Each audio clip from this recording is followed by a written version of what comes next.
You'll cut yourself. Yes, I know you want to help, but not with the knives. I can't cook them if I don't know where they are, can I? Elaine's face began to crumple. No, don't cry. Just don't. Sheila was getting near explosion point. You forgot them, didn't you? Sorry, Sheila. I think I might have. Her apology was drowned out by a blood-chilling yowl from elsewhere in the house. Oh, God, not again! Sheila looked wildly round the kitchen. Where's Robbie? You stay there, Elaine. Joy felt the horrible, familiar clutch of dread in her belly. She and Sheila dashed into the front room to find Robbie howling in terror. Sheila fell on her knees next to a distraught little boy, pulling him close and defensively shutting the rest of them out. Al? Joy moved forward cautiously. Alan, her once lively, brown-haired and blue-eyed best pal, her husband now for nearly 6 months, looked like a shrunken old man. He was doubled over in the chair with his face in his hands, which were resting on his painfully bony thighs. Joy could see, without touching him, that his whole body was shaking. Al, I'm coming to sit by you, OK? And I'm going to touch you. It's all right. Don't worry. Slowly she knelt on the floor at his side, only daring, after a few moments, to lay her hand very gently on his back. He was trembling so much she could almost hear his bones rattling. He should never have gone back to work, she thought. Not yet. It was too soon. The Cadbury Works had kept open returning servicemen's jobs for them. As employers, they had been good to Alan. He had gone back to the box-making department. If he felt bad, he could go for a lie-down in the sick bay.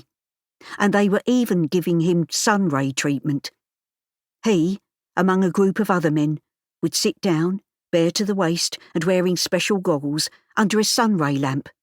The firm did everything it could think of to help. But these remedies could not heal Alan's shattered mind. It was too soon for him to be working, but he had insisted that he wanted to go back to the job he had done for years. He was desperate for things to return to the normal he remembered. And most days, despite the look of him, he did actually manage to work. Alan, can you sit up? Joy had almost forgotten about Sheila until she heard her sister say from the doorway with a sob, I can't live like this. I just can't. Sheila went out abruptly, with a howling Robbie clinging to her. Joy gave all her attention to Alan.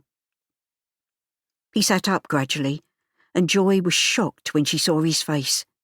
There was a sallow yellowness to it that had not been there when he left this morning, and the shaking was not simply upset as she had thought. Her young husband, 25 years old, only a few months older than she was, already looked twice that age since he'd come back from being held in a Japanese prison camp in the Far East. On top of that, he now looked really sick. I never meant to hurt him, he said through chattering teeth. Only I was asleep, and there was a bang. Robbie and the others had been warned time and again not to creep up on Alan or make loud noises around him. But it was a hard thing for a little one to remember, and Robbie had evidently slipped out of the kitchen to come and find one of his toys in the front room. I'm sorry. Alan sounded close to tears. I never meant to frighten the kid. Shh. Oh no, Joy soothed him.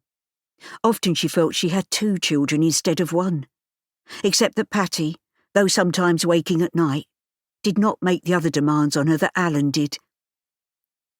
Robbie just made you jump, I expect. You look really poorly, love. Could it be malaria again? Alan nodded, shaking convulsively. Think it must be. Joy got wearily to her feet, praying that Patty would be all right in the kitchen for now. She could hear the spoon banging again. Come on now, let's get you up to bed.